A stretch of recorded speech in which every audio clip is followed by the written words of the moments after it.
Welcome to another episode of our Parker Points. Today we're going to focus on player discipline.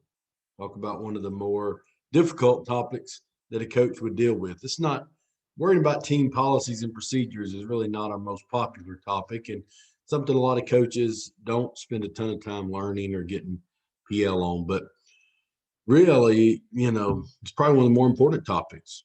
So today we can talk about player discipline and the ways you can, I guess, for lack of a better word, punish or correct players that mess up over the course of the year. So any team policy and procedure you have needs to be consistent, simple, and realistic, meaning you got to do the same thing over and over again. So if you come up, a mistake a lot of new coaches make is you come in and you want to make all these rules and you're not going to put up with this, you're not going to put up with this and this and this. And so then you have all these rules, you enforce them for a while, and then it becomes very difficult to enforce all those rules and you're not consistent. So the people who mispractice got severely punished in the first phase, and then later when you realize you couldn't punish them like that, they didn't as much later. So try to think of what can I do that'll maintain for all year and be consistent and do the same thing for everybody.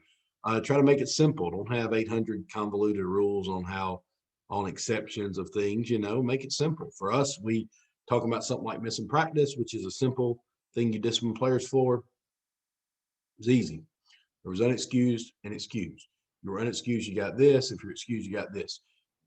I was coaching. If they were excused, we took attendance every day. That's consistent. That's realistic. That's simple. You take attendance if they're either excused or they're unexcused. I mean, I knew where they were or I did not.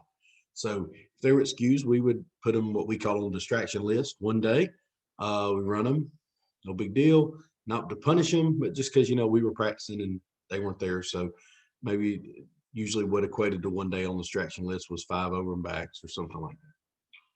If they were unexcused, it may have been 3 days of running on that. Uh, and then sometimes you may want to put a cap on how many times they can do that. But nevertheless, that's pretty simple. It's not different. I would give the same punishment. I don't think you should put them on the running list, but the running list one day consists of a couple of runnings and then we're done. And the running list the other day is running up the hill with a chain tied to you. And what make it consistent, make it simple, and make it last realistic. So people are going to make mistakes, kids are going to make mistakes, and you got to have a plan to punish them, but also a plan to get them back and keep them in the fold. So you really, it's not earth shattering stuff to say that it's got to be consistent, simple, and realistic, but really ask yourself, are the rules we have on our team right now those three things? And if they're not, try to get them a little closer there. And if they are, good for you.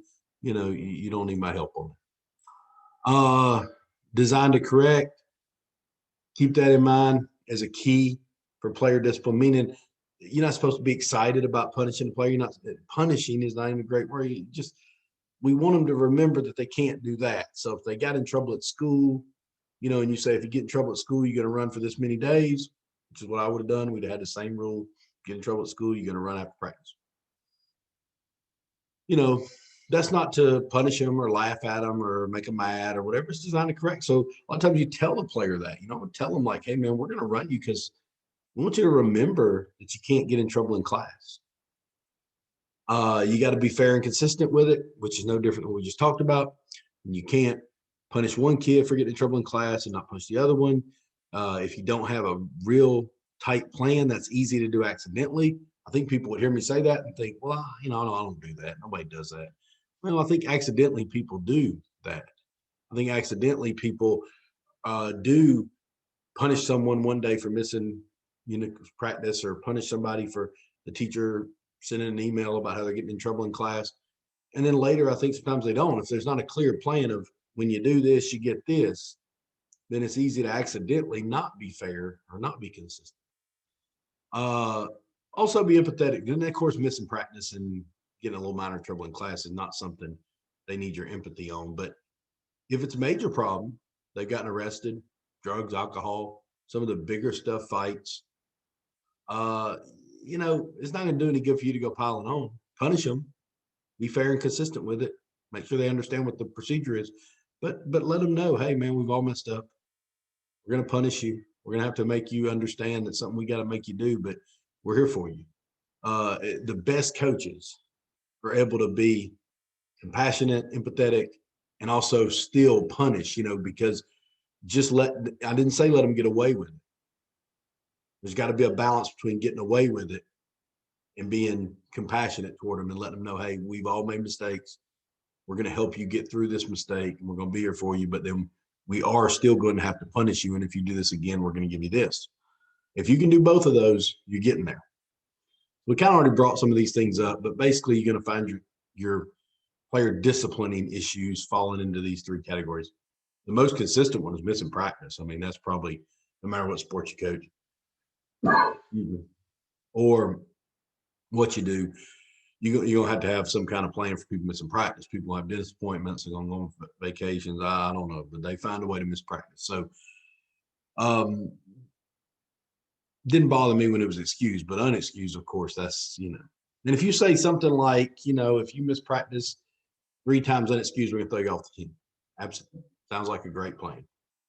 Throw their ass off the team after 3 times doing it. You have to do that. If you don't want to do that, if you think, well, man, what if this happens or this happens, just something, then don't make that a rule. Don't make that a rule. Player discipline is very difficult for me to tell you what you ought to do.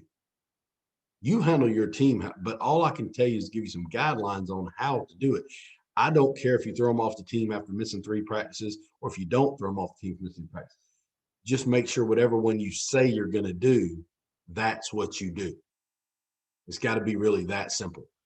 The minor violations will fit into, little email from the teacher, things like that. And of course, the major violations we talked about, you're getting into the heavy stuff, which sometimes people throw people off the team. My opinion on the major violations was within reason. I did not like to throw people off the team. Told you we had something like distraction list, what we called it. We ran them, missing practice, excused 1 day, unexcused 3 days. Minor violation on distraction list 1 day. If it occurred over and over, we could add stuff. Major violations, I may put some on distraction list for getting in trouble for alcohol or drugs or something. I may put them on distraction list 100 days. I put them on there 100 days before I throw them off the team. That's just my opinion. Don't do that because I did it. You want to throw people off the team if they do this or this, they're off the team. That's fine. That's fine. There's nothing wrong with that. Just be consistent with it. If that makes sure the kids understand that's the policy, that it's going to be that way, and then follow through with it because you said that's what you're going to do. The last thing that's kind of a tip we'll tell you is just documenting.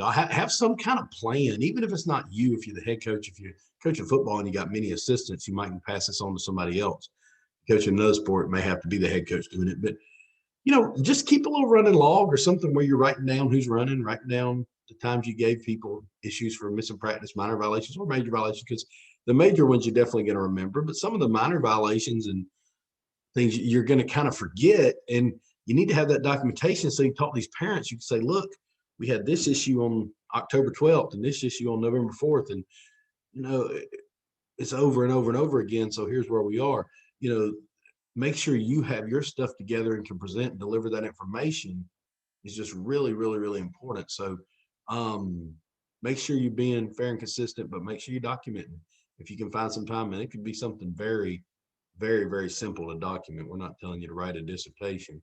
Just have some kind of running list that you can fall back on. You can even use the scratch part of the attendance record to tell you who ran that day and why or something, and we can pull back and pull it if needed. But find some way to document.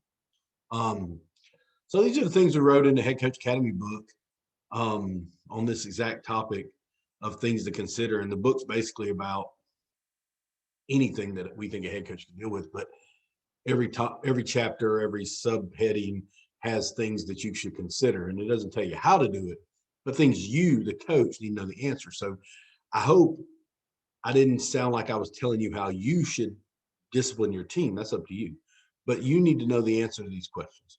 How can you create rules that are fair and consistent and stick with them? Just ask yourself that. Or is what I'm doing fair and consistent, and am I sticking to it? And try to be honest in how you're asking yourself that. What's the punishment for missing practice at your place? Is it fair? Is it consistent? Do you stick with it? How can you be compassionate and empathetic and still discipline a player? Are you good at that? Is it something you need to work on? Maybe you're good at the discipline part, but not the compassionate part, or maybe you're good at the compassionate part, but not sticking with it and actually punishing the young men or women.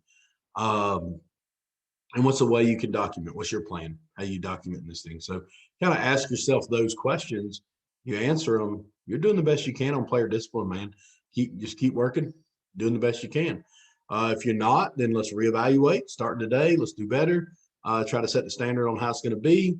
And these are the ways you can make your players grow. It's a very big piece of player development is having a plan for discipline. Here's all the things we offer at Parker Resources, trying to help coaches grow and ADs grow. Any way we can help you, let us know. We'll see you next time.